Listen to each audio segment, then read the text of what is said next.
Great. Well, thank you so much again, Joe, for agreeing. So basically, I saw Joe's post on another climate website, and it just sounded like just the work you've been doing is really interesting, and just both sides of it, really. The work with helping people across kind of individuals and communities and all different groups to sort of feel a bit more empowered to influence key decision makers, and then the sort of the emotional side of things as well. Thought both would be really useful. So Jo has very kindly agreed to give us a bit of a talk about her work, and then hopefully we'll get a bit of a chance afterwards for any questions and discussions about it. So Jo, if you're happy, I'll pass the floor to you. Great. Okay, thanks, Sarah. I'm just setting my timer so I don't blather on forever. There we go. Yeah, hi everyone. Thanks for having me. Yeah, and thanks, Sarah. So yeah, this is the first workshop that I've done in a while. I went through a period where I was sort of doing several a week, and then I haven't done any in months. So if it's a bit rough around the edges, I apologise. And I thought I would just do it in the format of telling the story of what I've been up to over the last 6 years, because I'm increasingly interested in kind of the power of story as a format, and telling stories. So I'm gonna go with that, and I'm gonna start sort of six years ago, when there was sort of a cluster of Yorkshire-based churches that wanted to do something about climate change. Like so many people were thinking, what can we do? What can we do? And we saw that churches sort of had the capacity to span the political spectrum. So we started trying to mobilise churches to lobby their candidates in the lead up to the 2015 general election, and to go and meet with them. And it was sort of going all right. But what I was certainly finding as I met with politicians and MPs and candidates, and what many other people seemed to be finding, was that there was sort of this like brick wall, when actually sort of trying to get through to MPs. And that was something that we were experiencing across the political spectrum, although probably more so with one party than other parties. But it really was something that we were finding across the political spectrum. And so we started looking around and thinking, you know, these MPs, they're kind of like, it's their job to listen to their constituents / fob off the constituents that they don't want. Like, they do this all day, every day. They know exactly how to maneuver a constituency meeting so that by the end of it, they don't have to do anything about an issue. And what resourcing or training is there for grassroots campaigners who really want to make a difference but need a help in being as effective as possible? And at that time there wasn't anything, so we thought we'd have a go. And we started doing a lot of research into climate communications and the psychology of influencing, and particularly sort of in that context of where constituency campaigners are meeting with politicians. We trialed various different approaches with over 100 different MP meetings across the UK, to see what worked, what didn't work. We interviewed loads of different MPs, asking them, like, why do you guys turn into a nightmare whenever we try to talk to you about climate change? And they were really candid with us about that. And in the end, we developed an approach which turned into a training package. And it all centered on something really simple, which was just about finding out what made an MP tick. So what got them out of bed in the morning? What are their hopes, their fears, their dreams? Where do they want to be in their career in 10 years' time? Why did they get into politics in the first place? We'd look at things like, if they were interested in fuel poverty, then we'd talk about housing insulation. If they were interested in health, we'd talk about air pollution. We'd use that as our in. If they're a career politician, we'd talk about climate change as the next big issue to set the political agenda. If they were a local hero, that, you know, they weren't interested in climbing the career ladder, but they you know, perhaps they were born and bred in their constituency, we'd talk about the impacts and the benefits within their constituency if they're interested in the economy. We talk about green jobs. We'd even do things like we'd look at their communication style on a YouTube video and be like, are they the kind of person, like, are they a visual learner? Are they a doing learner? Are they a facts and figures kind of a person? If they were, say, a doing learner, we'd take them out to a site visit. We really got to know an MP before we met with them, and it made them feel so special that they actually became so open to working with us. I wanted to share with you a couple of examples, both with Conservative MPs. The first was Lawrence Robertson, who the relationship that he had with his constituency campaigners had almost completely broken down. He'd got to the point where he'd refused to meet them because he felt that they were pushing an extremist lefty agenda in talking about climate change. And we managed to persuade him to give it one last shot, and so we focused on fuel poverty, which was his interest, managed to get his agreement to go and see a zero carbon home, which he absolutely fell in love with and thought it was so interesting. Then we took him to do a schools workshop where we worked with the students, who then presented to him on fuel poverty, and that was a great way to educate him about fuel poverty.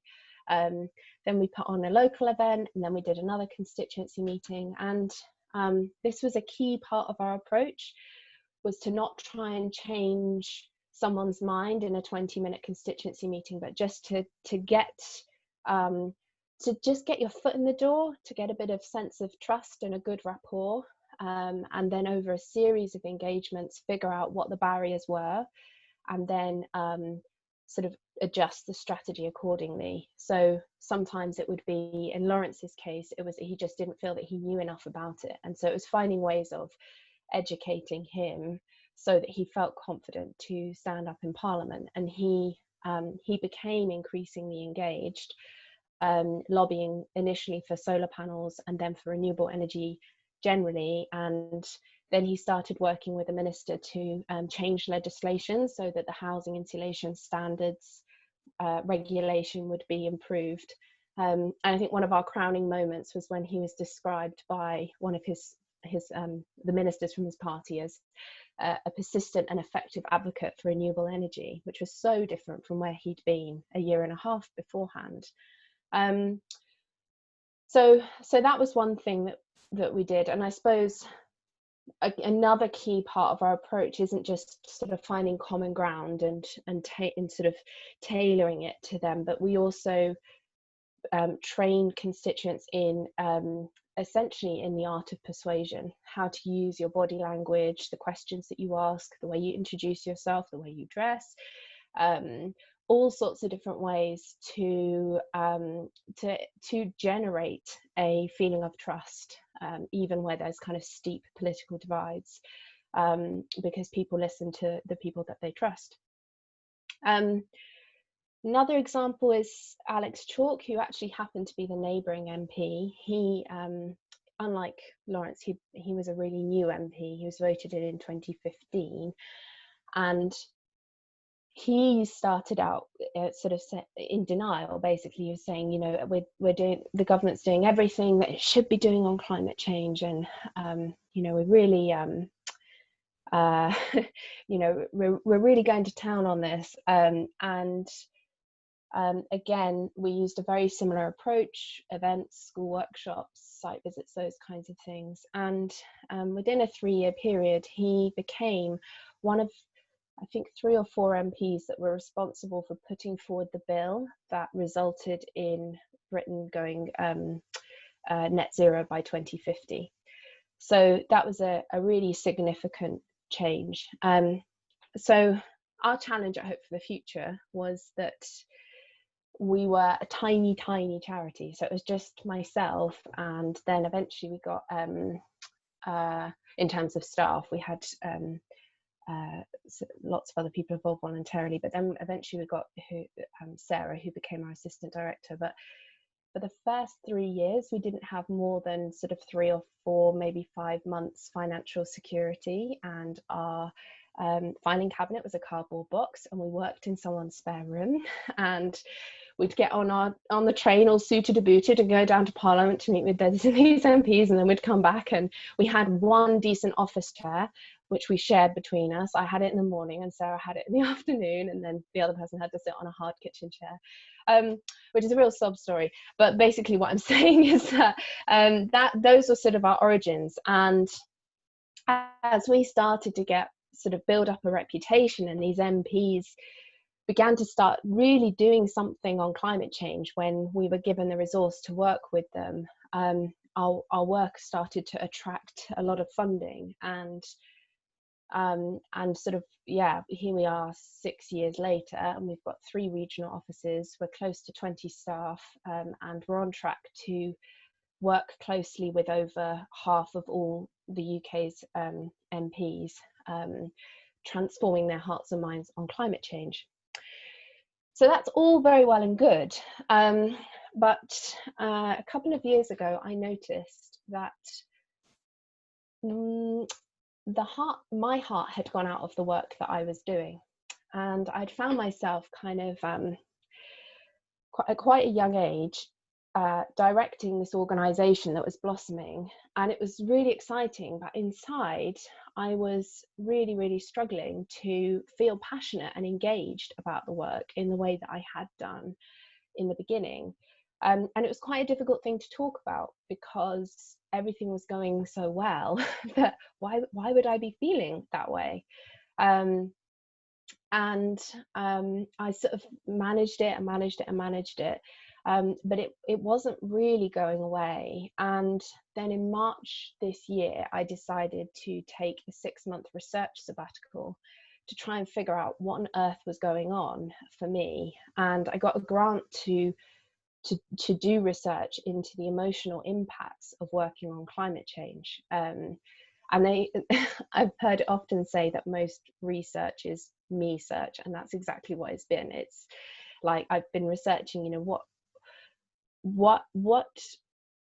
are the ways in which our emotional responses to climate change are a barrier, but also a help for us in our work on climate change.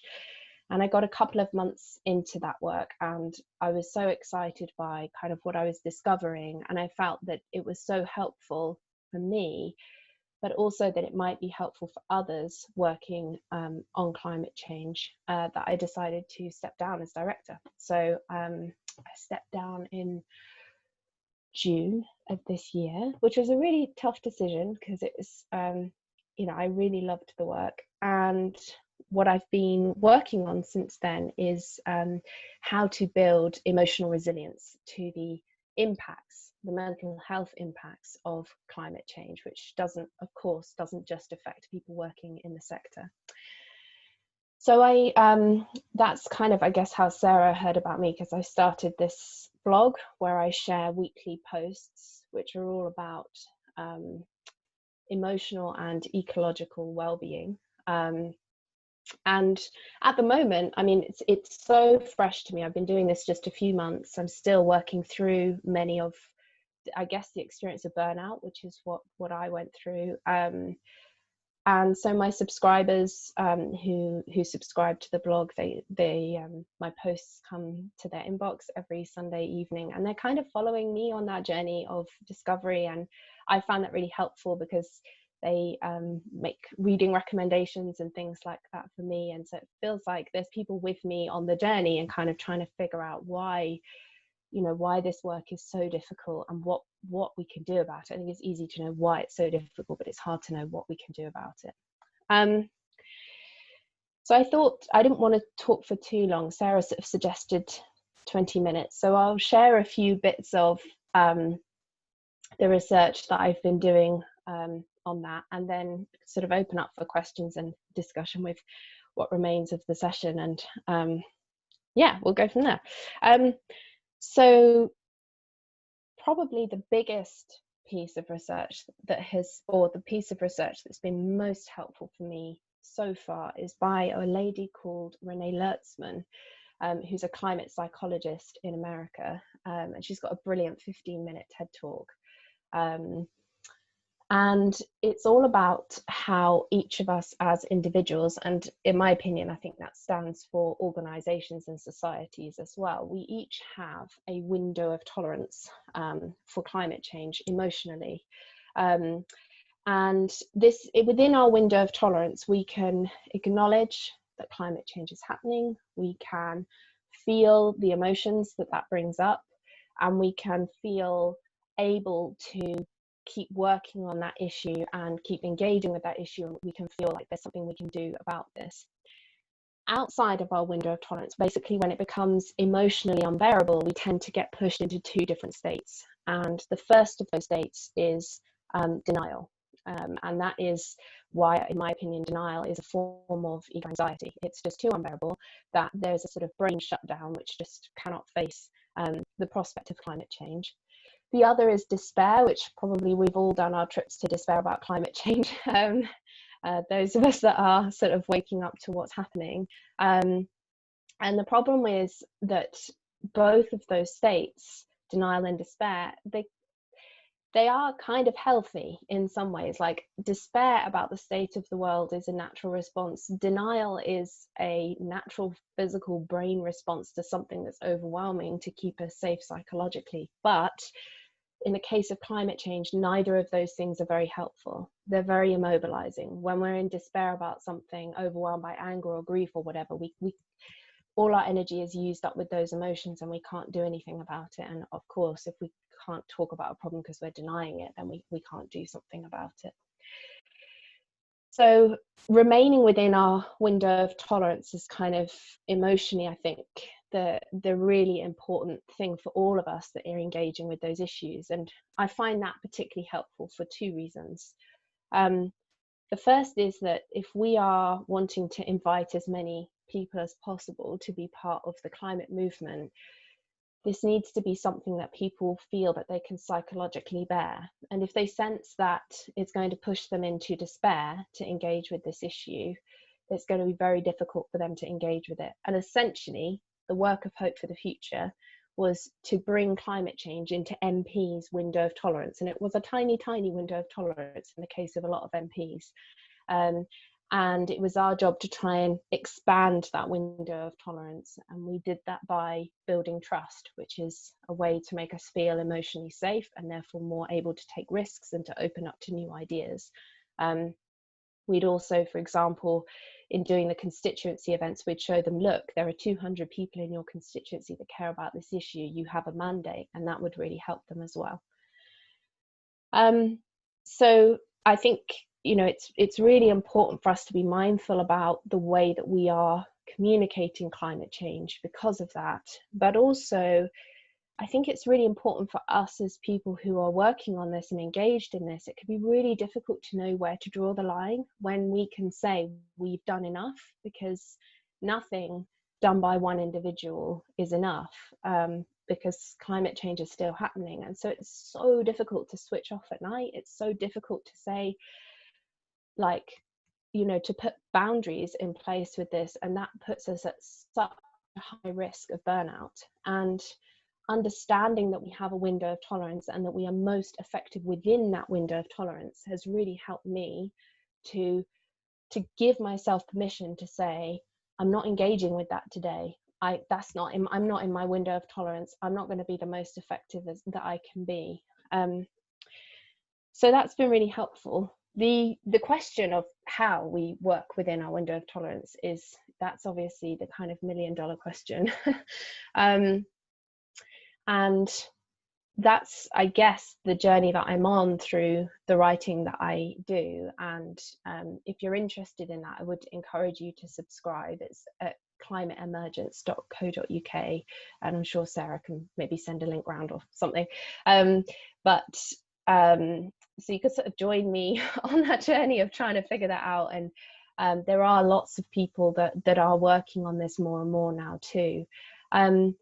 But I would say that at the heart of it all is something to do with our bodies. We spend so much of our time up here, and this is a very Western mentality that we can think our way out of problems. And the denying of the physical realm is exactly what lies at the heart of the climate problem, that we have not been able to form a healthy relationship that is sustainable with the physical realm. And I think that extends to our physical bodies.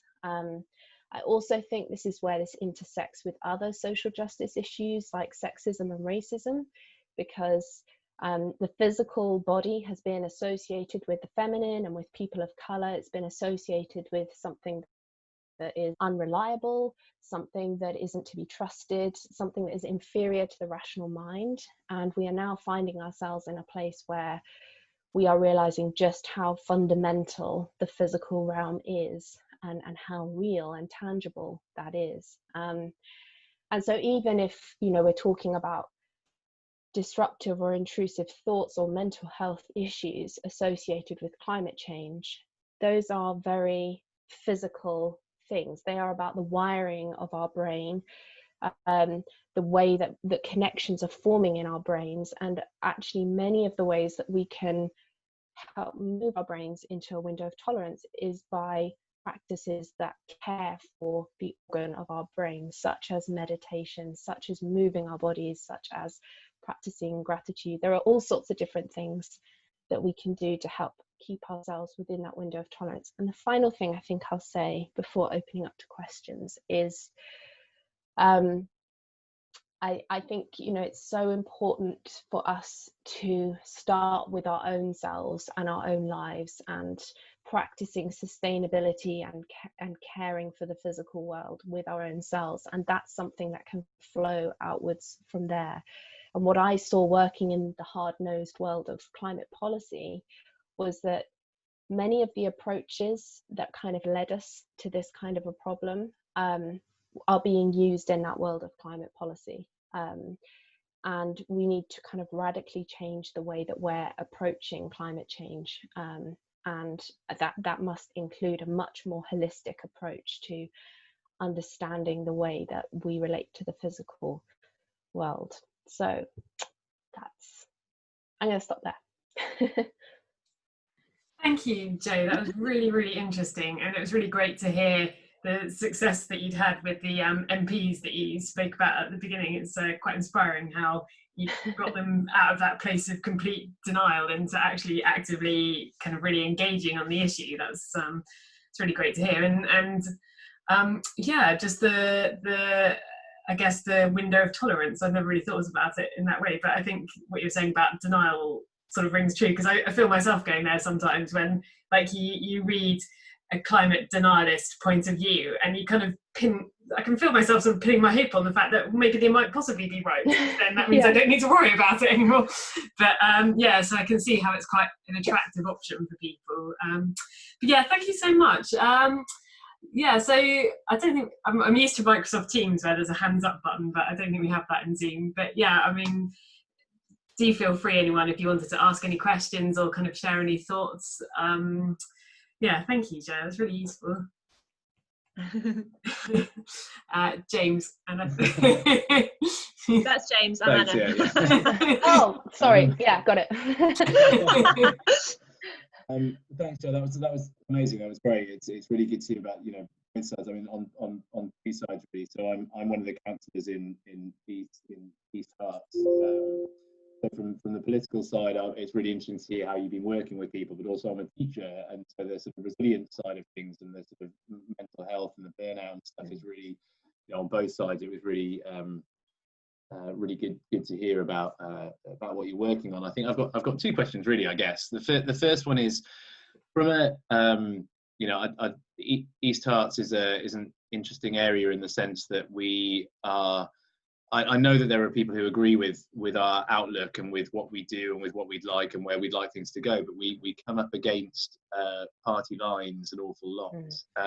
And so, you know, that is a bit of an issue when we get people who are definitely on our side about things, but then ultimately they get to a position where they can't necessarily vote in favour of something or things because, you know, of all of the, you know, everything that goes with it.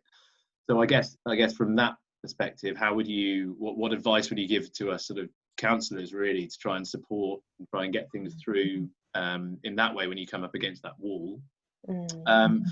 But the second thing, I guess, is the more from the resilience angle, really, and the sort of the outlook. I mean, do you think that part of what you were dealing with, and the reason that you sort of took a step change in what was happening in your path, was because, I guess, we're sort of still going up that hill, aren't we? So I guess you were pushing things up that hill, and I guess, how close do you think we are, I guess, to thinking that we get over that crest, and then it's sort of that snowball effect, really, that things become a bit easier for people who are obviously so invested in this as a situation. Okay, yeah, two really tough and great questions. Sorry. Sorry. I'll do my best. Yeah, so yeah, I think with the party lines thing, I did a little bit of research into who I think is your MP, but I could be wrong. And I also don't know how to say his surname. Is it Oliver Held? Is that right? Is that your MP, or have I got the wrong one? He's North, I believe. So we're Julie Marsden is our MP. Yeah. Okay. Yes. So I suppose. Yeah, conservative. Very strong. Yeah, very strong conservative area. Yeah. How many sort of constituency events and school workshops and things like that have you or things that engage with the wider constituency, or how much of that have you been doing? Well, I guess we're so district wise, so we're the level below county on that one, and we're hoping there'll be movement in the county elections next year. But we oh great, sorry, there you go. So there are some Oliver Hill's constituents on the pool as well. It's engaging with the local community is what we're trying to do, really, in that way. And the plans, I know that Lucy did some work when she was the East Herts when she was running for MP for our council as well, went into schools in Canada and went through that way. So I know that there are connections, but it's I guess it's more about the work within the council itself, when you're trying to sort of get people on your side on that to actually vote against what might be the party line. Okay, at this point I'm going to have to admit I don't know a great deal about councils, because I mainly work with members of parliament, but there's a project called the Authority to Act project, which Hope for the Future started last year, and that's all around specifically how to work with local councils. And so they would put together like a strategy for you, working with you and that kind of a thing, which could be really helpful. And I can put you in touch with the person who runs that, if that would be of interest. Great. Yeah. Any connection would be great. Thank you. Yeah. And they've sort of got bits of funding and things like that to be able to offer events or doing work in the constituency to try and sort of build that will, which is the only thing really that's going to shift what the party lines are. So that would be, I'd have to defer to my colleagues on that one. And then in terms of, sorry.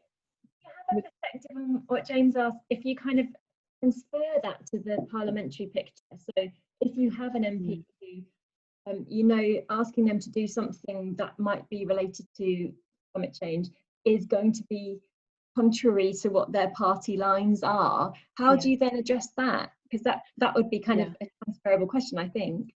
Definitely.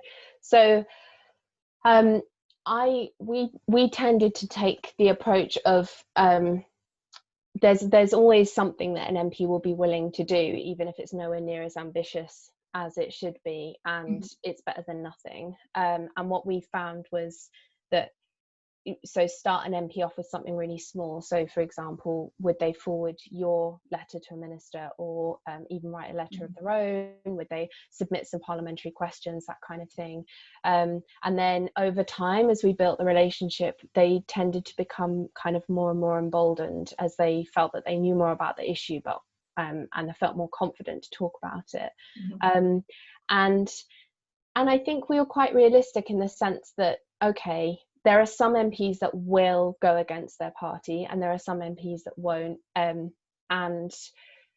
if you've got an MP that won't, okay, but they probably have other strengths, which is they probably have a really good hold on the party, because they're ingrained and they're embedded in it. And so use them for something that would probably be well supported in the party but just isn't getting a lot of attention.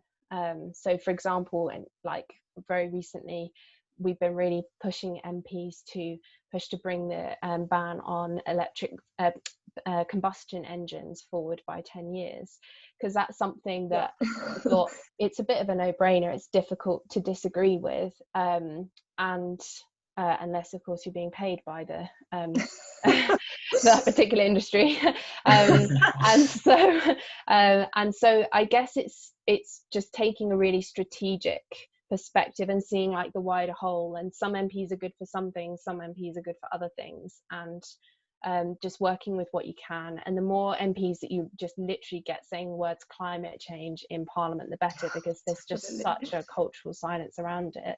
And so many MPs still think that no one cares about it and thinks that they'll, like, it's embarrassing to talk about climate change, and it's literally a career killer. Like, so many MPs have said that, and there's been so much research on it. So yeah, it's unreal. So yeah, that would be my answer to that, is just being really strategic about that. And you know, if there's not, don't waste your time on stuff that's a no-brainer. Like, sorry, don't waste your time on stuff that they're not going to be interested in. There'll be other MPs that will be good for that. And there is only so much you can do, but you can really make a difference within that window of tolerance. Which probably brings me to your other question, James, which is, I think we have a long way to go. I think we have a long way to go. And I think, you know, there's a real long haul challenge ahead for us. I think things have moved especially quickly since kind of David Attenborough and Greta Thunberg, but the scale of the challenge is so enormous, and what we're looking at is not just getting a set of policies in place, but actually a complete fundamental rewiring of the way that humanity understands its relationship to the world and what we're here to do. And we've seen ourselves as consumers and extractors, but actually rather than being in relationship with the earth. And I think that's going to take some really skilled and hard work for the long haul, which is why, you know, this kind of self-care stuff is so important, and why trying not to be too attached to the outputs is so important. Actually kind of doing this because this is what our values are and this is what we believe in, and the joy of participating is so important. Because I think that's basically why I got burnt out, is I got overly attached emotionally to the work that I was doing. My identity got totally caught up in this organization that I was running, and I really needed to kind of take a step back from that. So that would be my answer to that. Thank you, Dana. That's great. That's really great. Thank you. Thanks. Joe, a couple of questions have appeared in my chat window. I think you might have covered some of this already, but a couple of questions I've had. Any tips on how to recover from environmental burnout? And how did you know it was the right time or the right decision to step back as the director? I'm just going to ask you all these in one go. And how does someone increase their own and others' window of emotional tolerance for climate change? And also any other tips for persuasion? Okie cokes. I can go through this again. So the first question about how to recover from burnout, I think burnout is an incredibly physical thing. Like, I'm the kind of person that is used to being able to push through most things, and I'm sort of like a type A doer, and I was working 14-hour days and I'd thrive off that, and it was great. And then suddenly, just like, I felt it coming on for a while, but it was almost overnight. I just couldn't get myself out of bed, and I felt cynical and angry, and I couldn't push through it anymore. And it has just been this simple act of rest and listening to my body and the rhythms of my body. And we have seasons of spring, summer, autumn and winter for a reason. We're not meant to be in summer the whole time, and we're not meant to be doing the whole time. And I'd really recommend a book called The Joy of Burnout, which helped me hugely, by somebody called Dina Gluberman. And that just really helped me to see burnout as a sign. Basically, her understanding of burnout is when we have a way of working in the world that has worked for us for a particular period of time, and then we try to carry on with that particular model, and life is actually asking us to take a different approach. Something different is needed, but we just carry on with a particular way of doing things because we're too scared. Like in my case, I was too scared to admit that it didn't feel like I wanted it to feel, being the director of this big organization. And so I just kind of kept on going, and it was my body that told me that it was time to step down. And so burnout is a kind of dying to an old way of life, but you can be reborn to something new. And if you like, this work that I'm doing on emotional resilience is the rebirth that has come from my burnout. So I'd really, really recommend that book on burnout. And then in terms of, that's my phone, let me just put that on silent. In terms of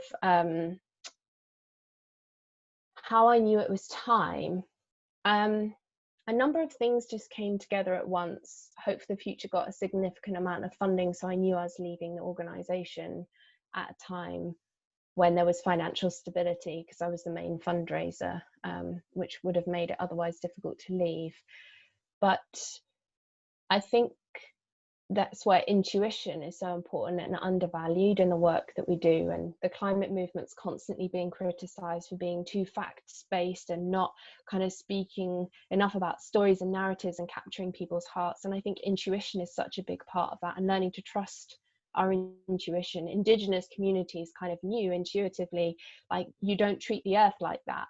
And for a long time, we didn't have rational empirical reasons why we shouldn't treat the earth like that. And now suddenly the science is showing that that's the case, or not so suddenly, but there's so much that our intuition has to say to us. So I think it's about learning to listen to yourself. It was widening the window of tolerance and persuasion techniques. That was the other two questions, wasn't it?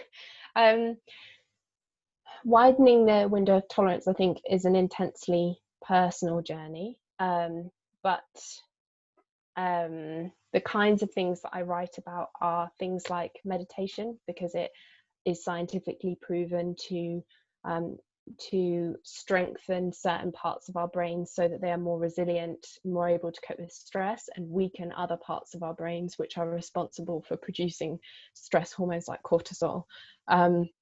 So meditation, grounding, being out in nature, really important.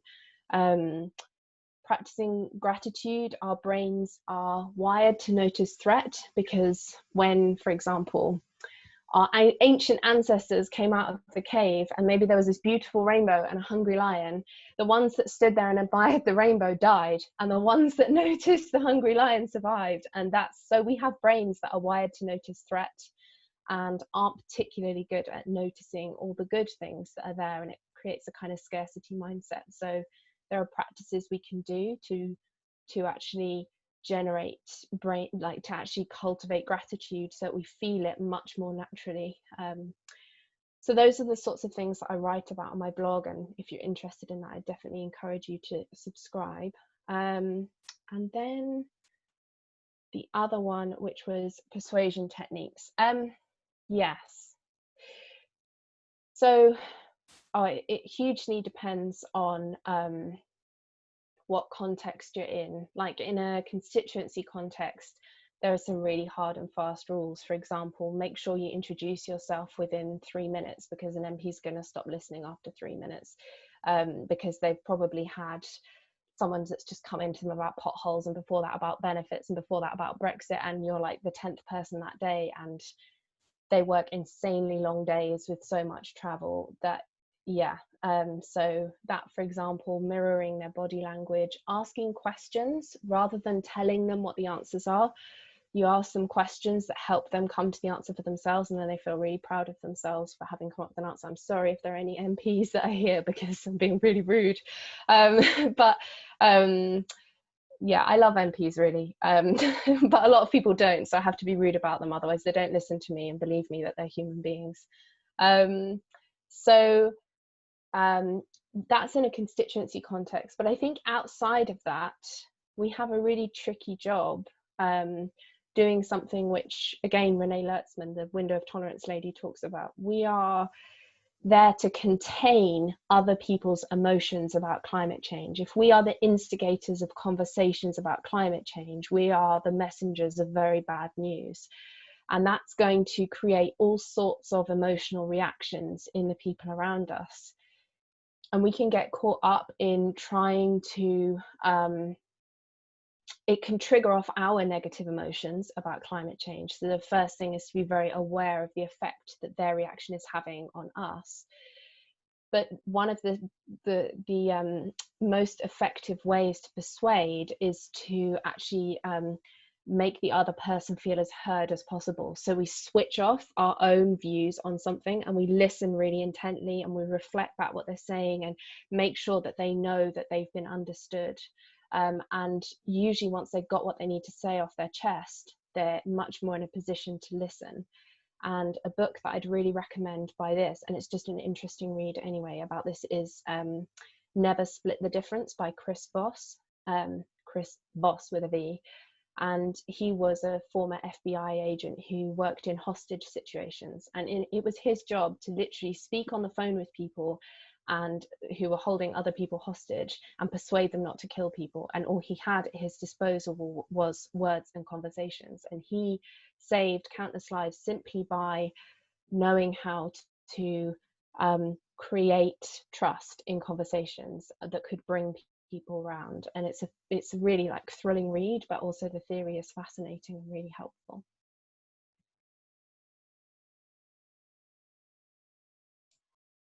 Great, thanks, Jo. That's a really useful answer. Thank you.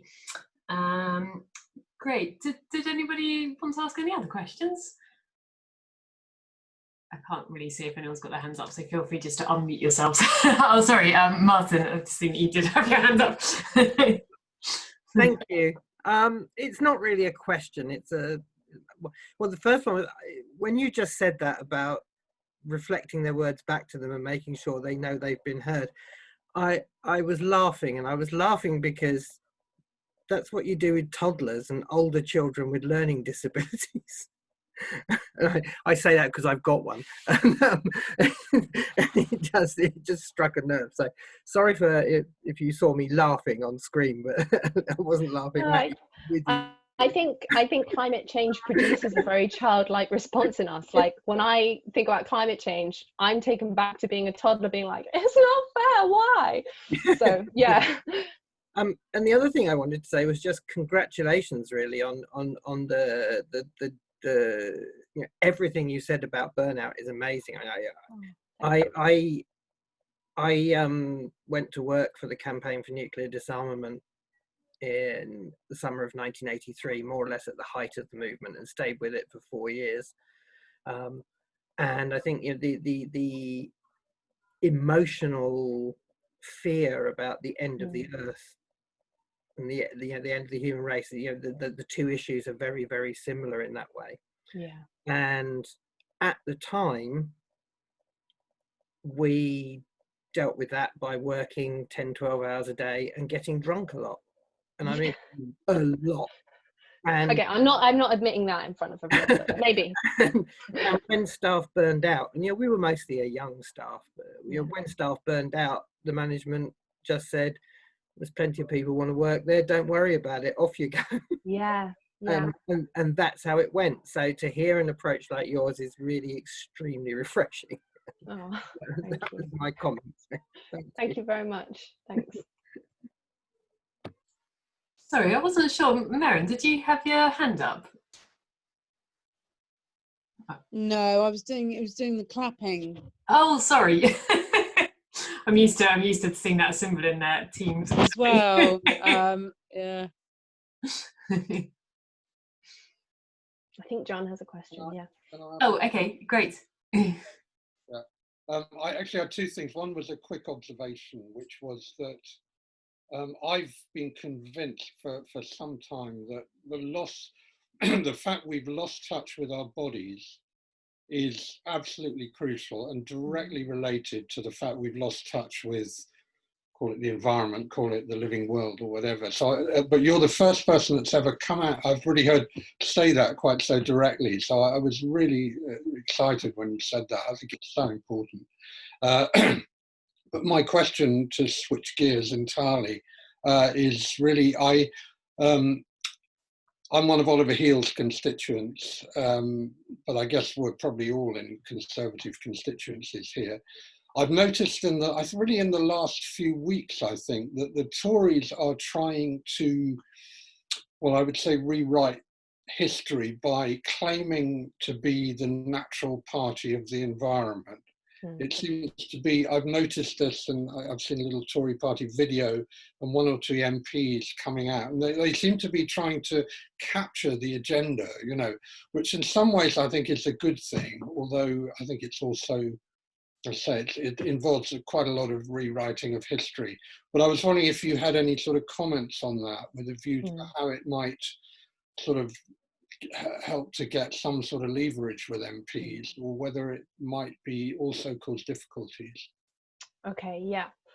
Well, in some ways I think they're right, because Thatcher was one of the first politicians to actually talk about climate change and sort of nail her colours to climate change as an issue. And then, so, yeah, something went very wrong, and kind of the right of the political spectrum became more and more distanced from climate change, because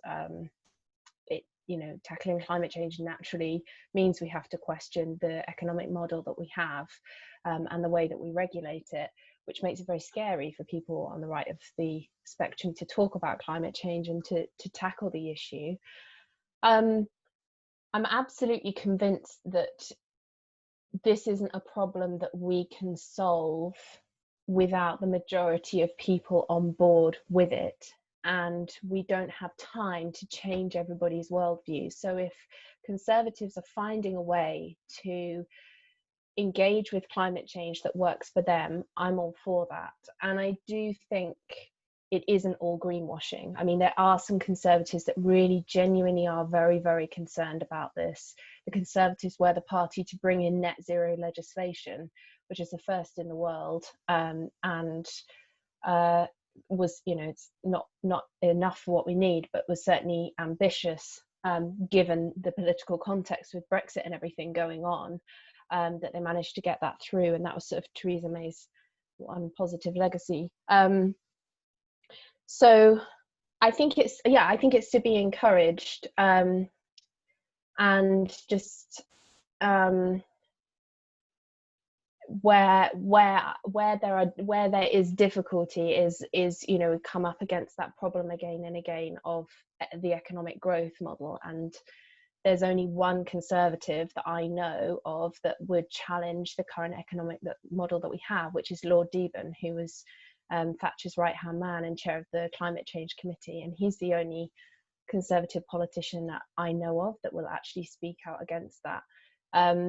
But there is so much that can be done before we get to that roadblock of economic models. So I think it's to be encouraged. I don't think it's entirely unfair that they would claim themselves in that way. And I don't know what we do about the discussion about economics, would be my thoughts on that. Great, thanks, Jo. I've got another question. Do you think that climate change can be solved within capitalism? Whoosh, that's quite a question. Come on, Jo. Solve it for us. Here we go.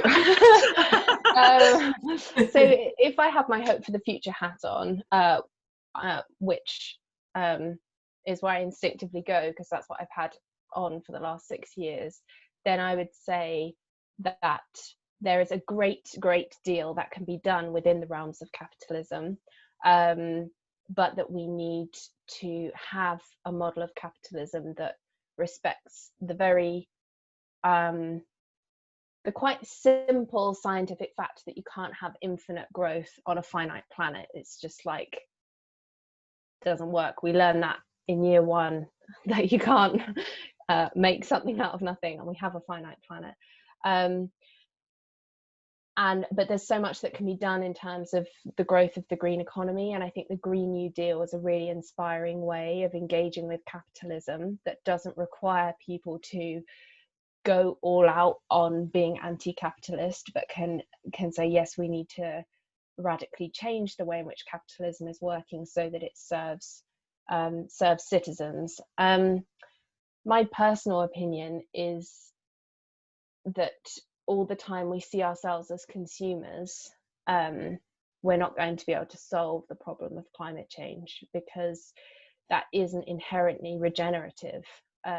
If we are inherently here just to kind of like take, and the way that we give to society is by buying as much as possible, then that's not a very kind of meaningful existence. So I'm deeply skeptical of capitalism, but I'm not an economist. I don't know what the solution is, but again, a book I would really recommend, although you've probably read it if you're asking this question, is Kate Raworth's book Donut Economics, which is just a brilliant book, and it's about how capitalism is sort of this sort of infinite line of growth, whereas the model that we really need is more like a donut, where if it's a ring donut, inside here that like we've not got enough economic prosperity, which means people haven't got enough to survive and to live and to thrive, and then outside of the donut is outside of the planetary boundaries, which means we won't be able to thrive or survive. So our economic model needs to be sort of within that donut, and that's the most helpful way that I've found of thinking about economics, and I've written a couple of blogs about that on my website. Yeah, great, thank you. That's really useful. Does anyone else want to put their hand up or ask anything? Nick, your hand up. I just wanted to say that I was in business with Lord Deepdon for over 10 years. And if you want to have a chat about that at some point, I'd be more than welcome to. But I've gone from being a green capitalist to being a socialist. So I don't think capitalism can solve the climate change problem, unfortunately. Yeah. Thank you. Okay, great.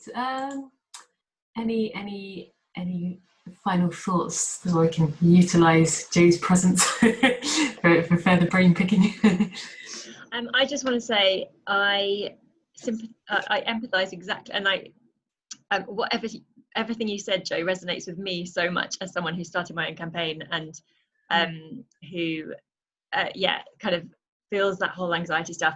And I just want to say thank you so much for sharing your personal experiences. And as you say, the personal stuff really resonates, and that was so enjoyable and so powerful. I'm very glad I've spent my Friday evening listening to you.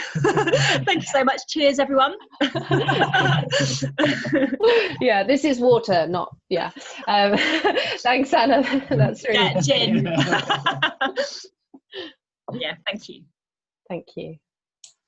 Great, yeah, no, it's been really, really useful. I think just exactly like you say, sort of using the personal stories, it makes it a more powerful message. And I hadn't really thought about using personal stories in that way, or just stories in that way, but I think that's a really great point. It means more to people, doesn't it, than facts? And thinking about it, that should be fairly obvious, because we all like to read books, which are basically stories, and we like to watch films, which are stories. But yeah, I haven't really thought about it in that way before, so that's really useful. Thank you. Yeah. Great. Any other final thoughts or comments or anything before we wrap up?